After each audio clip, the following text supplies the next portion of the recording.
melakukan satu peraturan penting. Kenapa kau lakukan hari ini kalau kau bisa melakukannya besok?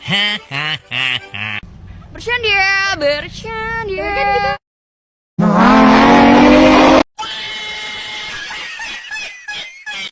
Anda ingin sukses? Anda ingin maju? Anda ingin berhasil? Ya, jangan menyerah. Tekun, giat, semangat. Oh, hai. Sudah kenal maka tak sayang, sudah kenal kok menghilang.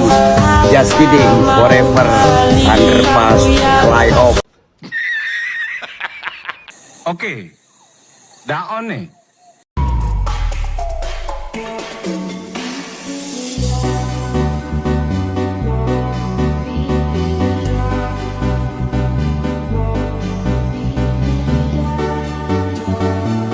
A few moments later.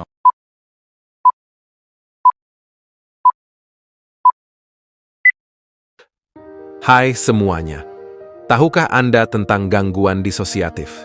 Jadi, gangguan disosiatif, dissociative disorders, utama meliputi gangguan identitas disosiatif, amnesia disosiatif, dan gangguan depersonalisasi atau derealisasi. Gangguan disosiatif merupakan sekelompok kondisi mental yang melibatkan gangguan atau perubahan pada kesadaran, identitas, memori, atau persepsi. Gangguan ini seringkali berfungsi sebagai mekanisme pertahanan psikologis yang membantu individu mengatasi trauma atau stres yang luar biasa. Penyebab gangguan disosiatif seringkali terkait dengan pengalaman traumatis pada masa kanak-kanak, seperti pelecehan fisik, emosional, atau seksual. Gangguan ini merupakan cara bagi pikiran untuk melindungi diri dari pengalaman yang terlalu sulit untuk ditangani. Pengobatan biasanya melibatkan terapi psikologis, seperti terapi perilaku kognitif, CBT, atau terapi berbasis trauma, dan kadang-kadang dapat mencakup penggunaan obat-obatan untuk mengatasi gejala yang terkait seperti depresi atau kecemasan. Gangguan identitas disosiatif, GID, ditandai oleh keberadaan dua atau lebih kepribadian yang berbeda dalam satu individu. Kepribadian ini dapat memiliki sifat, memori, dan perilaku unik. Transisi antar kepribadian sering terasa seperti kerasukan. Penderita mungkin mengalami kelupaan akan peristiwa tertentu atau informasi penting. GID sering diperdebatkan dengan beberapa ahli menganggapnya dipengaruhi oleh faktor sosial dan media, sementara yang lain mengaitkannya dengan trauma mendalam. Ada juga amnesia disosiatif. Amnesia disosiatif adalah jenis gangguan disosiatif yang paling umum, di mana individu tidak dapat mengingat informasi pribadi penting, terutama yang terkait dengan pengalaman traumatis atau pemicu stres, yang tidak dapat dijelaskan oleh kelupaan biasa. Hilangnya memori ini tidak disebabkan oleh faktor organik seperti cedera kepala atau kondisi medis, atau pengaruh obat-obatan atau alkohol. Berbeda dengan penurunan daya ingat progresif seperti demensia, ingatan yang hilang pada amnesia disosiatif bisa kembali, baik secara bertahap maupun tiba-tiba. Misalnya, tentara yang kehilangan ingatan tentang perang bisa tiba-tiba mengingat kembali ketika berada di rumah sakit. Ingatan akan pelecehan seksual masa kanak-kanak sering muncul kembali selama sesi psikoterapi atau hipnosis, meskipun kemunculan kenangan ini bisa kontroversial.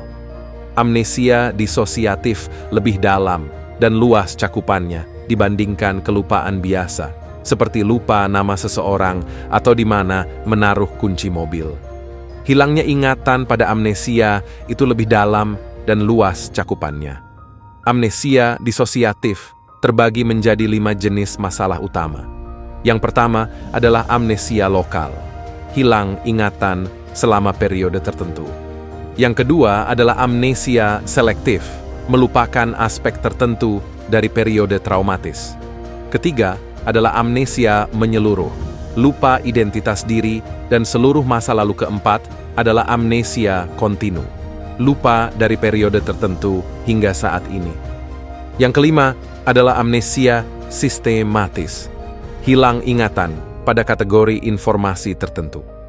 Subtipe langka adalah fugue disosiatif, di mana penderita pergi tanpa tujuan, kehilangan identitas, atau menciptakan identitas baru.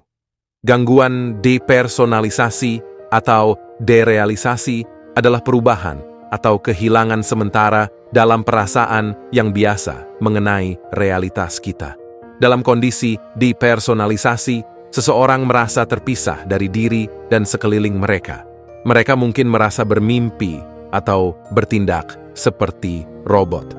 Sedangkan derealization, merupakan perasaan tidak nyata mengenai dunia eksternal yang meliputi perubahan aneh dalam persepsi lingkungan seseorang atau pada rentang waktu tertentu juga dapat terjadi. Manusia dan objek dapat terlihat berubah dalam segi ukuran atau bentuk dan mungkin terdengar berbeda.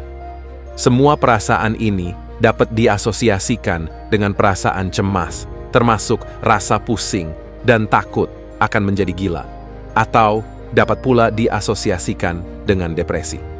Walaupun sensasi ini tergolong aneh, penderita gangguan depersonalisasi, derealisasi masih memiliki kontak dengan realitas.